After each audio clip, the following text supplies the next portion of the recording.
du journal bilingue de l'économie. DFM. DFM.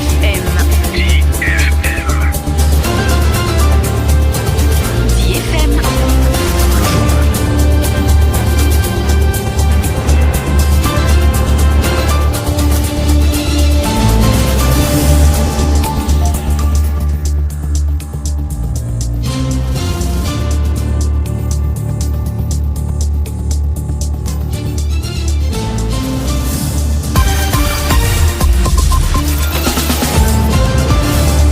DFM. Du journal bilingue de l'économie. DFM.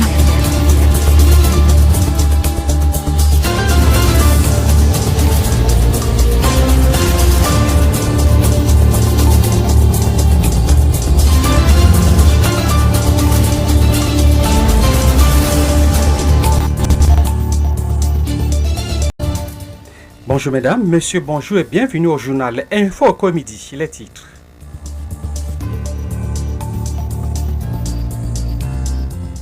Aider les 54 pays du continent à prévenir et à combattre les organismes nuisibles aux végétaux et à donner les organisations nationales de la protection des végétaux africains les moyens de surveiller efficacement, de détecter rapidement et d'éradiquer les organismes nuisibles et les maladies des végétaux importants sur le plan réglementaire, économique, environnemental. Tel est l'objectif d'un atelier de recyclage des peaux.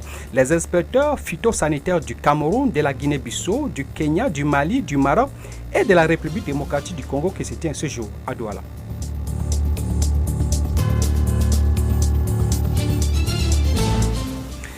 Plus de 517 milliards de francs CFA mobilisés, 6 289 concours financiers accordés. Le Fonds spécial d'équipement et d'intervention intercommunale FECOM qui célèbre cette année 2025 ses 51 ans est devenu un acteur clé du développement économique du Cameroun. Le bilan économique de cette institution dans le 12 heures. Mesdames et messieurs, c'est la vitrine de votre journal.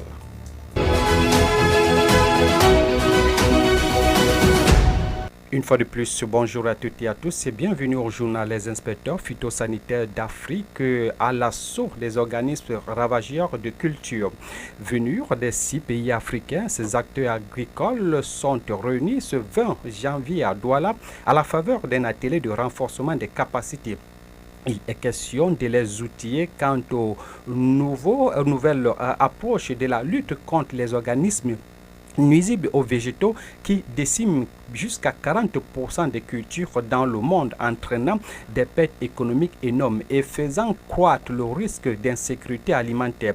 Cette rencontre qui connaît la participation de la FAO, de l'Union africaine et de la Convention internationale pour la protection des végétaux est présidée par Gabriel Bayrobé, ministre camerounais de l'Agriculture et du Développement rural. Le point avec Malise Nathalie Djongwe que nous prenons en direct de l'événement. Nous n'avons pas encore Malise Nathalie Djongwe qui est certainement en train de se connecter. Est-ce qu'on peut avoir Malise Nathalie Djongwe déjà connectée sur l'événement? Bonjour Malise. Nous n'avons pas encore Malise en ligne. Le temps pour la réalisation de nous mettre en connexion positive avec Malise. Nous passons donc à autre chose. Le Cameroun est un véritable carrefour de culture, un pays où la richesse culturelle se décline à travers des monuments et des sites touristiques, des langues et des pratiques ancestrales. Au-delà de son aspect symbolique, le patrimoine camerounais représente un atout économique majeur.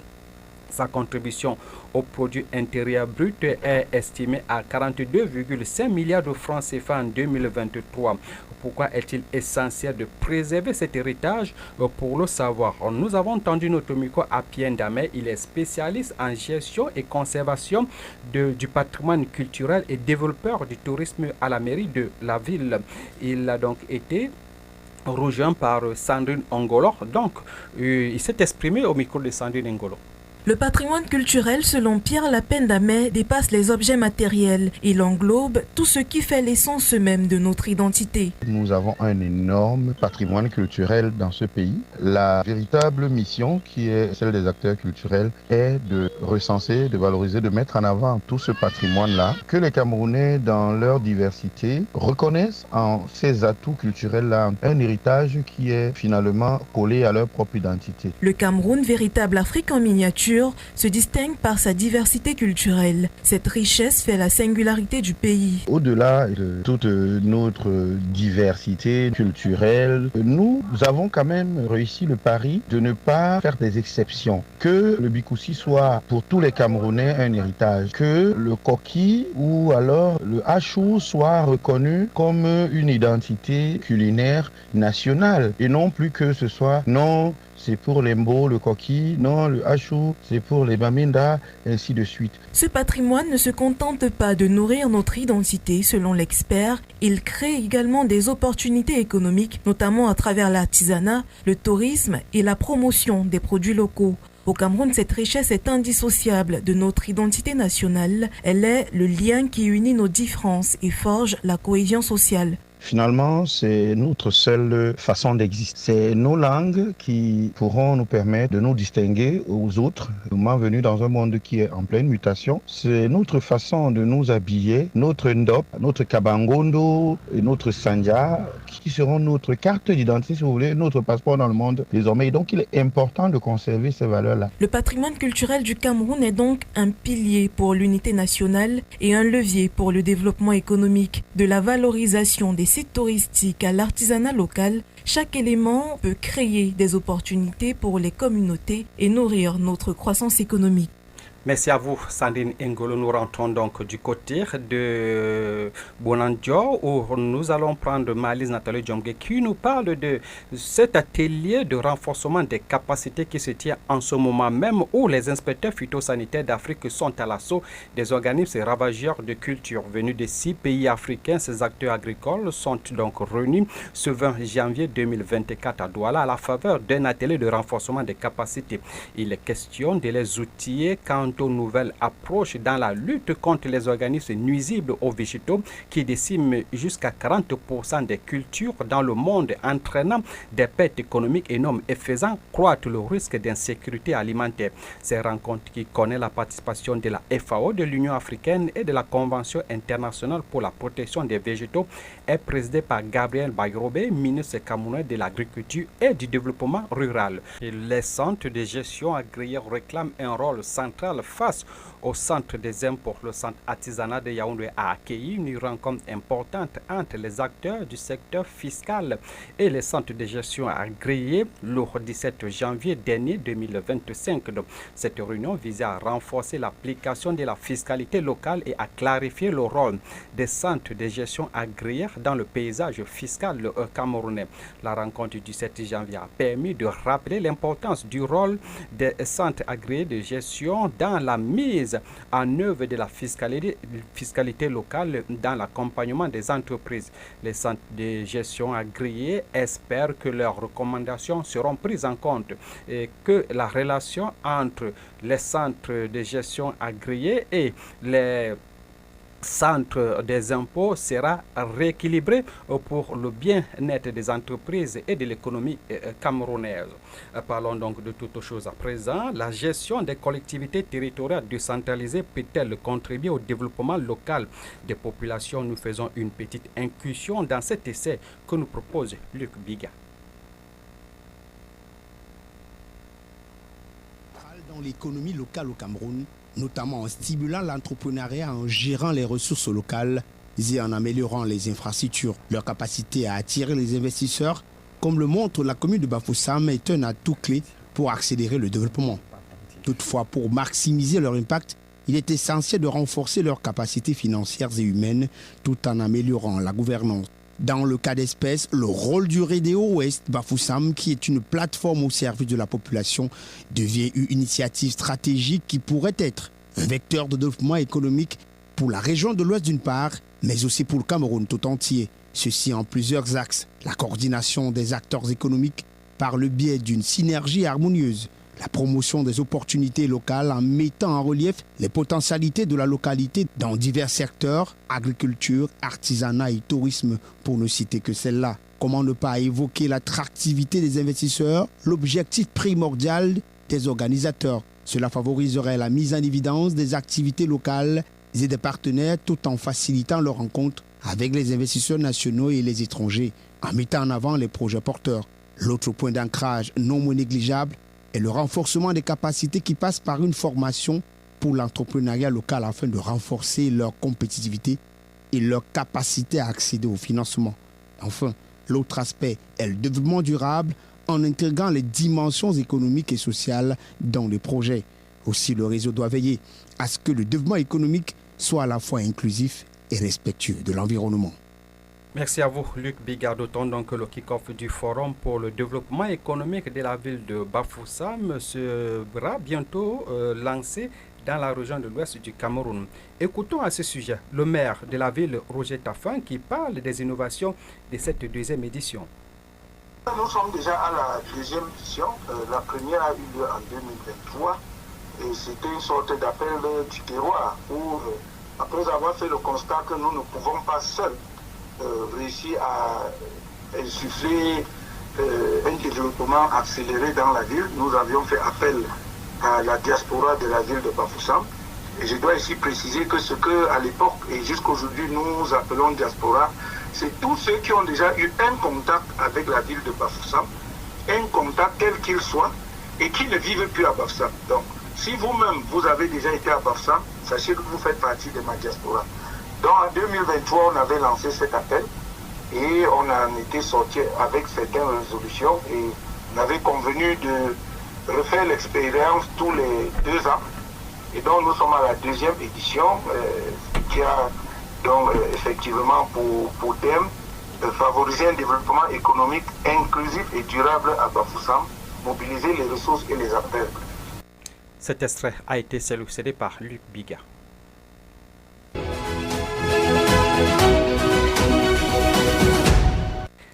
70 milliards de francs CFA pour l'extension du terminal à conteneurs du port autonome de Douala. Le projet consiste à construire un quai de 200 mètres linéaires supplémentaires afin d'augmenter les capacités opérationnelles du terminal et ainsi réduire les délais de traitement des navires et de manutention de la marchandise. Le projet, qui fait partie d'un plan d'investissement de la régie du terminal à conteneurs pour la période 2021-2030, était attendu donc depuis. Car la convention portant sur le financement, les études, la construction, l'exploitation, la maintenance ainsi que la rétrocession de cet ouvrage a été signée en décembre 2022. Cette convention a été conclue entre le port autonome de Douala et la société de projet dénommée Société d'exportation et de construction du port de Douala Bonaberi, filiale de la société Negri. La convention de partenariat a été signée pour une durée de 12 ans, dont 30 mois destinés aux études et constructions. Le coût des investissements se chiffre à 47,2 milliards de francs CFA. Ce montant doit être remboursé sur une durée de 8 ans, dont 2 ans de différé pendant la phase de construction. Nous l'annonçons dans un titre. Le FECOM fête ses 50 ans, fait donc 51 ans d'impact économique au service des collectivités. Le Fonds spécial d'équipement et d'intervention intercommunale du FECOM célèbre cette année 2025 ses 51 ans dans l'accompagnement des collectivités territoriales décentralisées, avec plus de 517 milliards de francs CFA mobilisés et 6 289 concours financiers accordés. L'institution est devenue un acteur clé du développement économique du Cameroun. Le bilan économique au service du développement local et même social, c'est avec Christian Ekwala. Depuis 1974, le Fonds spécial d'équipement et d'intervention intercommunale, en abrégé FECOM, joue un rôle central dans le développement économique local au Cameroun. En 51 ans, cette institution a injecté plus de 517 milliards de francs CFA dans la réalisation de projets structurants avec 6 289 concours financiers alloués aux communes et aux communautés urbaines à travers le pays. Élément central dans la décentralisation, le FEICOM mobilise et redistribue des ressources financières pour renforcer l'équilibre intercommunal et interrégional. Cette gestion rigoureuse a permis en 2024 la construction de 329 hôtels de ville et le financement de 5101 projets touchant divers secteurs. En constante évolution, l'organe a su s'adapter aux défis actuels. D'ailleurs, à cet effet, lors de la 13e édition du Salon de l'action gouvernementale 2024, Philippe Camille Akoa, directeur général du FEICOM, avait qualifié l'institution de levier essentiel de la transformation locale, soutenant les collectivités territoriales décentralisées grâce à une gestion transparente et solidaire. Rendu donc à 51 ans, le FEICOM va devoir donc réaffirmer sa mission de bâtir des infrastructures durables pour un développement inclusif des communautés.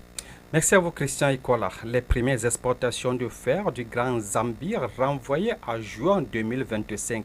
Annoncé en décembre 2024, ce n'est qu'en juin 2025 que G-Stone pourra expédier ses premières cargaisons de fer appuyées par les infrastructures modernes du port autonome de Kribi, devant les immenses montagnes de minerais de fer de 500 000 mètres cubes déjà extrait et soigneusement stocké, une prouesse qui se dessine donc sur le site minier du Grand Zambie à Bipimbi.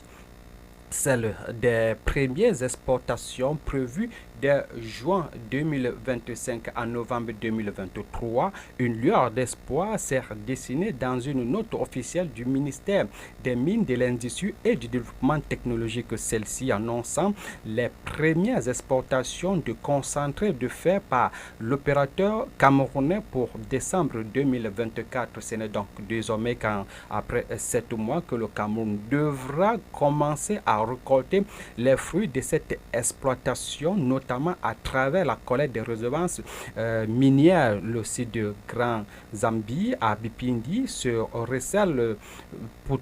recèle donc pourtant un trésor considérable. Les réserves de minerais de fer est estimées à 1,2 milliard de tonnes. Présentation du budget d'investissement public 2025, les autorités ont délibéré sur le taux d'achèvement des projets 2024 et examiné les causes. Le ministère de l'Habitat et du Développement urbain a donc procédé le vendredi 17 janvier 2025 à la présentation du taux d'achèvement des projets de 2024 et une délibération sur ceux de 2025. Il s'agissait également de réfléchir et de rendre des comptes sur le budget des investissements publics alloués pour l'année 2024 lors de la réunion présidée par l'inspecteur général du ministère de l'Habitat et du Développement urbain. Il a été relevé que les régions du Nord-Ouest et du Sud-Est ont rencontré des difficultés en raison de la crise qui dure depuis plus d'une décennie. William Fou. The West region registered a 100% completion rate in its 2024 projects. The Northwest and Southwest regions respectively had issues which caused the non-completion of its project. This was revealed during the meeting of the Ministry of Housing and Urban Development that was held on Thursday, 16th of January in Douala. In the Southwest region, 2 communities unfortunately couldn't complete their project, Manfei and Iyumujo. The mayor of Manfei, Mr. Robertson Tabenchong, had this to say. The facilities that the regional headquarters is having, you cannot be, compared to that of the divisional headquarters.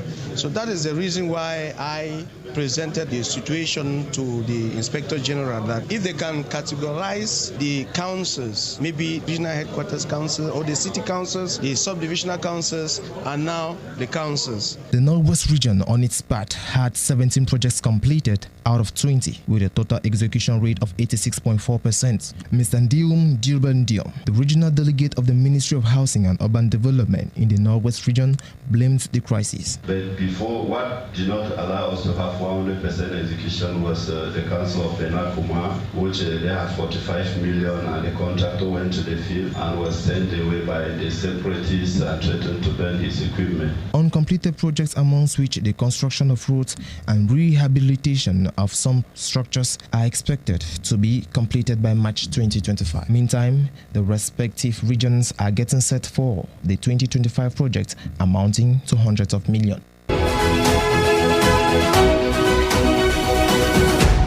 À 12h passé de 29 minutes, l'actualité hors de nos frontières, le Nigeria intègre les BRICS en qualité de pays partenaires. Le Nigeria a été admis en qualité de pays partenaire du bloc des économiques des BRICS, a donc annoncé le 17 janvier 2025 le gouvernement brésilien. Cette intégration vise à renforcer la coopération économique et stratégique du pays avec les membres de cette organisation. Le pays le plus peuplé d'Afrique devient le 9e pays africain partenaire des BRICS, rejoignant ainsi l'Ouganda. Du côté de la Côte d'Ivoire, c'est le kilogramme de noix d'acajou qui est fixé à 425 francs CFA.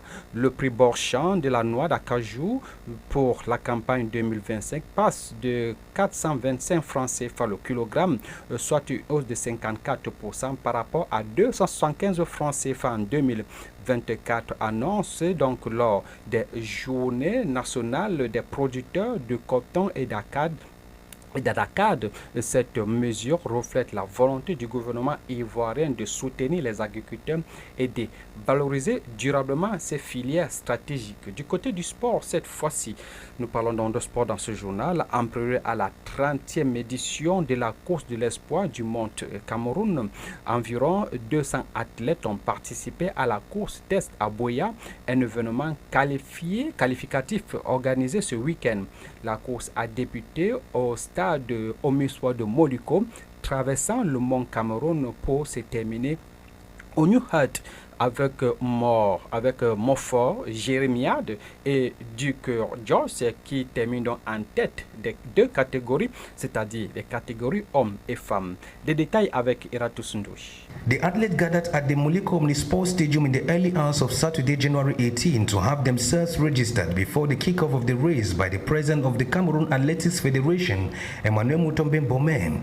200 in numbers raced from Moliko Stadium, passing through Mount Cameroon and ended at the New Hold. Amongst them was the legendary queen of the mountain, Sarah Liengu Etongen, who took part in the Boyatex race ahead of the 2025 Mount Cameroon Race of Hope. Mofo Jeremiah finished first in the men's category with a race time of 2 hours 17 minutes and 10 seconds, while Thiemo Vitalis and Jeno Moka secured the second and third place respectively. Moka Jeremiah assured the Southwestern of a victory on the D-Day after a disappointing run in last edition. This year I'm training 4 or 5 hours now, so that I can be able to reach up and have the energy to descend, to calm down. So I find out to see that my problem last year made me to lose the race. It was descending, so I'm working the descending actually now. I'm promising my 14 people, because actually they are behind me, supporting by all levels. So I'm promising them by the grace of God, I know this year I'll make it.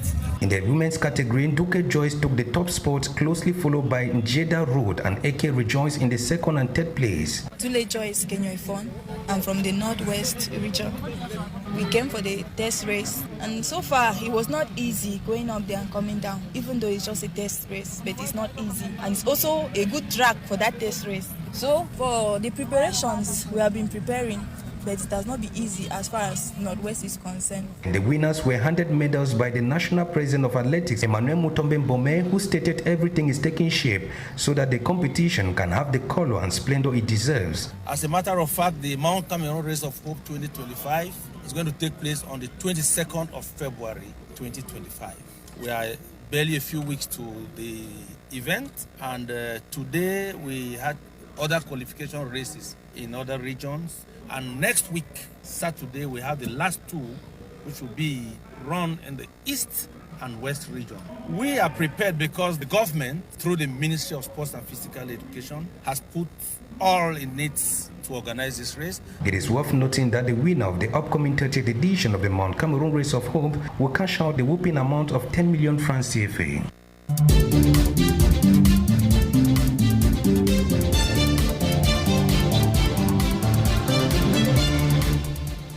À 12h passé de 34 minutes exactement, ce journal s'achève. Le journal mis en note par Christian Atibouta, assisté de Crispo Michel Moudidine, une réalisation de Sandrine Ngolo, Hervé Pekis Moukouré. J'étais à la présentation. Mesdames et messieurs, merci de nous avoir écoutés. Donnons-nous rendez-vous demain lorsqu'il sera 12h. Mais d'ici à là, restez en compagnie de nos programmes qui se poursuivent. DFM. Le journal bilingue de l'économie. DFM